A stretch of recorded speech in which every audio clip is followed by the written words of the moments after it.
Baik, pada kesempatan kali ini kita akan melanjutkan materi pembelajaran kita berkaitan tentang sosiologi, di mana kita akan membahas secara umum tentang objek dan ruang lingkup kajian sosiologi itu sendiri. Baik, kita awali dari pengertian sosiologi terlebih dahulu. Sosiologi adalah ilmu sosial yang mempelajari masyarakat, interaksi sosial, dan pola-pola perilaku manusia secara kolektif. Lalu, sosiologi sendiri itu membantu kita memahami berbagai fenomena sosial. Kita merumuskan dan rimet terhadap berbagai masalah sosial dan bagaimana mengembangkan kemampuan kritik dan refleksi terhadap masalah sosial yang terjadi di lingkungan masyarakat kita. Nah, sejarah perkembangan sosiologi itu sendiri ya diawali dari beberapa tokoh yang mungkin kita tidak asing mengenalnya. Di antaranya adalah Auguste Comte, di mana bapak ilmu sosiologi yang pertama kali mempopulerkan istilah sosiologi itu sendiri. Lalu ada Emile Durkheim yang mengembangkan teori dan metodologi sosiologi secara ilmiah. Karya yang terkenal adalah buku Division of Labor in Society, dan juga ada tokoh besar juga, ada Karl Marx yang memfokuskan studinya pada studi kelas dan konflik sosial. Karyanya yang terkenal adalah Komunis Manifesto ya, dan beberapa karyanya yang lainnya. Lalu, apa saja metode penelitian di dalam sosiologi? Yang pertama adalah ada menggunakan metode survei, di mana mengumpulkan data dari responden melalui kuesioner. Lalu ada metode eksperimen, bagaimana menerapkan variabel independen untuk mengamati efeknya terhadap variabel dependen dalam lingkungan yang terkontrol. Lalu ada metode studi kasus, di mana mendetail studi tentang kasus yang berkaitan dengan masalah sosial dalam masyarakat.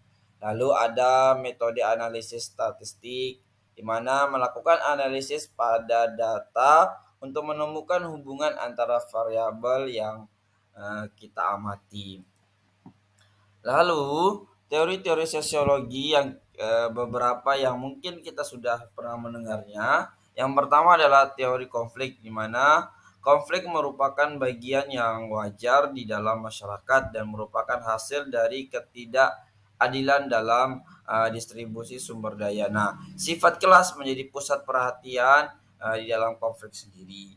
Maksudnya adalah di dalam sebuah masalah yang terjadi, pengaruh dari kekuatan yang dimiliki oleh uh, dua orang yang atau lebih yang melaksanakan konflik tersebut itu menjadi pengaruh di dalam terjadinya konflik tersebut ya, bisa dari jabatannya, bisa dari pengakuan di lingkungan masyarakatnya atau lain sebagainya. Lalu yang kedua ada namanya teori fungsionalisme, di mana kita menyadari bahwa di dalam masyarakat akan ada struktur dan fungsi yang saling berhubungan. Struktur sosial berguna bagi kelangsungan hidup masyarakat. Nah, maksudnya adalah jika kita mengamati di lingkungan masyarakat kita, pasti kita mengenal dan mengetahui begitu besarnya pengaruh sebuah struktur sosial. Kita ambil contoh di dalam keluarga kita, misalnya ada bapak rumah tangga, ada ibu sebagai ibu rumah tangga, orang tua yang mengatur manajemen keluarga. Begitupun juga di antara kakak dan adik, itu memiliki porsinya masing-masing dan memiliki perlakuan yang berbeda-beda dan memiliki pengaruh yang berbeda-beda di lingkungan keluarga. Maka dari itu, teori fungsionalisme membahas tentang struktur sosial tersebut. Lalu ada contoh yang lainnya, yaitu teori interaksionisme simbolik, di mana komunikasi di dalam masyarakat dilandasi oleh simbol-simbol yang dipahami bersama. Perilaku sosial seseorang didasarkan pada interpretasi yang subjektif pada lingkungannya. Jadi perilaku dalam kita berinteraksi, orang mengenal dari perilaku-perilaku yang kita tunjukkan. ada identitas-identitas yang akan kita tonjolkan yang itu membuat penilaian terhadap uh, lawan bicaranya atau lawan interaksinya. Lalu selanjutnya adalah bidang-bidang kajian sosiologi. Ada sosiologi keluarga, di mana mempelajari bagaimana budaya dan norma masyarakat berpengaruh pada tumbuh kembangnya sebuah keluarga. Lalu ada sosiologi pendidikan, di mana mempelajari hubungan antara masyarakat dan pendidik, serta proyeksi perkembangan pendidikan untuk masa depan. Lalu ada juga sosiologi agama, yang dimana mempelajari peran agama dalam kehidupan masyarakat, termasuk peran agama dan konflik sosial dan dampak perubahan sosial pada agama. Lalu ada peran sosiologi dalam masyarakat. Yang pertama atau diantaranya memelihara kehidupan sosial. Sosiologi itu membantu memelihara kehidupan sosial dengan memahami dinamika kehidupan sosial dan lingkungannya. Dan yang kedua, mempromosikan kesetaraan dan keadilan. Nah, sosiologi itu mempromosikan atau memberikan informasi tentang bagaimana sikap kesetaraan kita, sikap keadilan kita ya terhadap sesama manusia ataupun terhadap makhluk lainnya. Nah, oleh karena itu, peran sosiologi itu sangat penting dalam memahami masalah-masalah sosial seperti diskriminasi ya dan ketimpangan sosial lainnya. Lalu yang ketiga adalah mendukung pembuatan kebijakan. Nah, pengetahuan yang kita berikan atau yang diberikan oleh sosiologi itu dapat mendukung pembuat kebijakan. Yang dimaksud di sini adalah pemerintah dalam membangun sebuah keputusan yang lebih efektif dan efisien dalam mengatasi masalah sosial. Jadi, di dalam ilmu sosiologi itu akan mencoba membantu mengkaji masalah-masalah sosial yang bisa mempengaruhi sebuah keputusan di lingkungan masyarakat tersebut.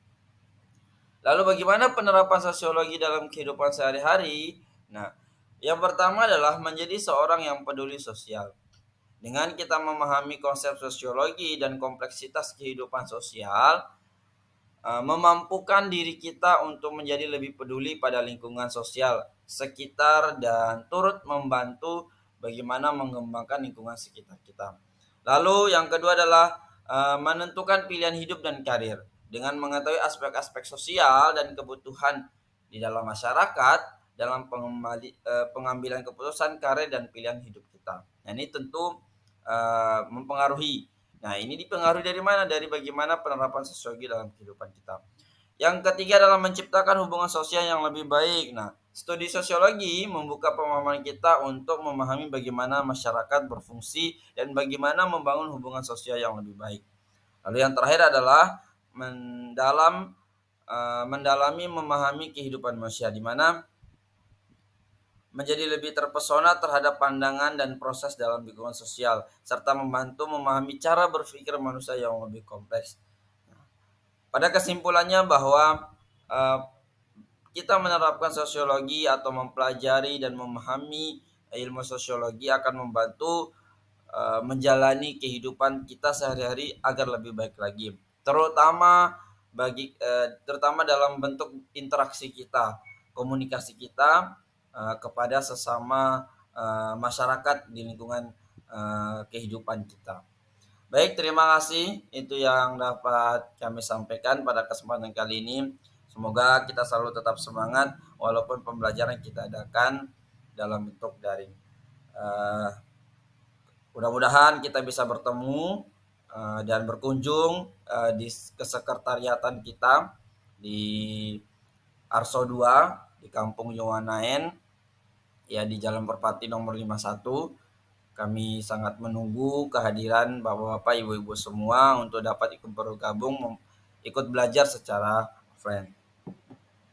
Terima kasih. Kita akan bertemu di pembelajaran selanjutnya.